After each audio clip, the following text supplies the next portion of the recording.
And you've focused on specific issues with your releases of the Stone Angel information package.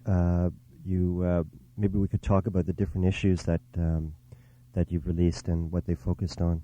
Yeah. Initially, it was and personal descriptions of having gone through cult ritual abuse. And then we began to realize that a great percentage of the survivors had also been involved in Masonic cult ritual abuse. Their father, grandfathers were Masons or Shriners, again, in different parts of the country. And we started looking a lot more closely at that because it seemed to be a common thread. Mm-hmm.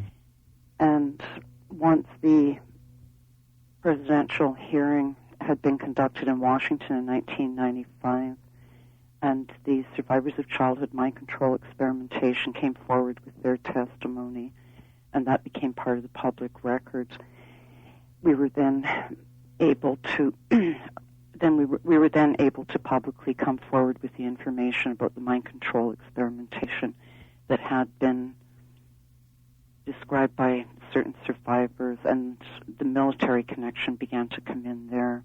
And again, the Masonic was also a common thread.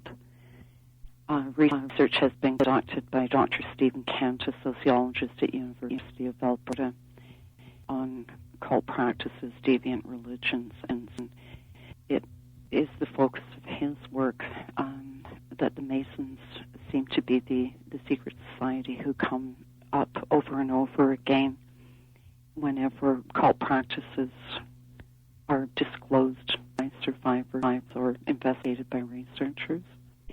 We certainly brought the Masonic information forward, and we paid for that in lots of ways. The mind control experimentation wasn't addressed directly at that time. There were private conversations about it that went on at the gathering. I put a few small advertisements in the Globe and Mail, notifications about the upcoming conferences, and just the 3 or 4 words describing it, the Masonic connection generated phone calls and letters from survivors across Canada who described themselves as being Masonic survivors living in terror. And they were invariably the daughters of Masons or Scottish Rite Shriners, the daughters of Masons. And they began describing, again from all across Canada, memories of what could only be described as mind control experimentation. So those fragments began to come forward back then in November 94. Now, there was some public statements about the Masonic involvement in ritual abuse in the media at the time of the conference or shortly after, which they had a chance to respond, and they denied all the allegations that were being brought forth.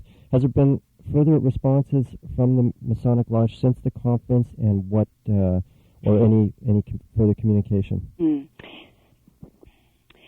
There was a really well organized, what I can only call it, an attack by the Masons when the January portion of the conference was coming to the media's attention. And I'm going to speak about Thunder Bay because there was a great deal of media coverage here in the city about it.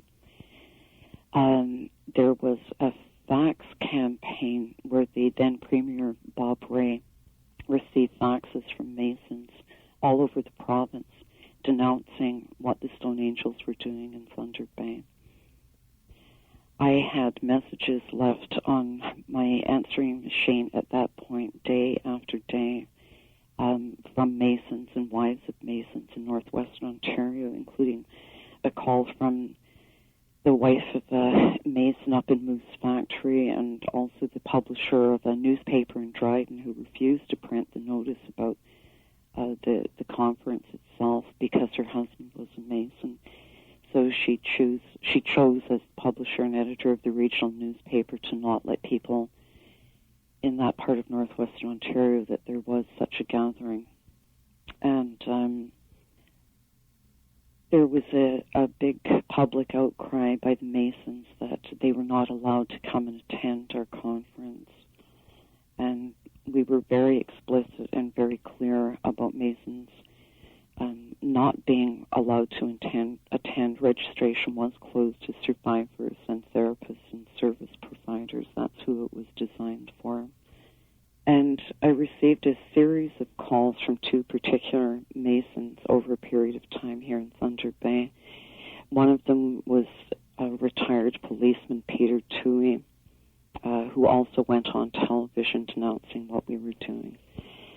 And at that point, I was fairly naive. I didn't have access at that time to all of the information that was available throughout primarily U.S. publications, who had also been asking questions about the Masons. So I was operating in a bit of an information vacuum at the time. And I had come across some information stating that the Scottish Rite in the United States funded, out of their charitable donations, research on schizophrenia.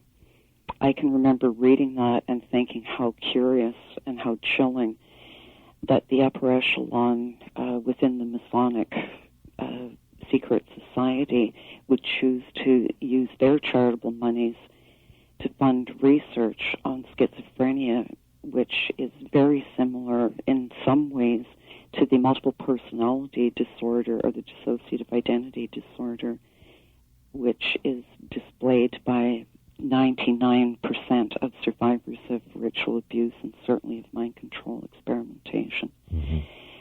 And I very naively asked Mr. Toohey if he was aware that monies were being used for these purposes, and he very proudly told me that, well, yes, and here in Thunder Bay, all the money that the Shriners raised went to fund a research project on the study of schizophrenia at University of British Columbia. I found that very frightening and very chilling,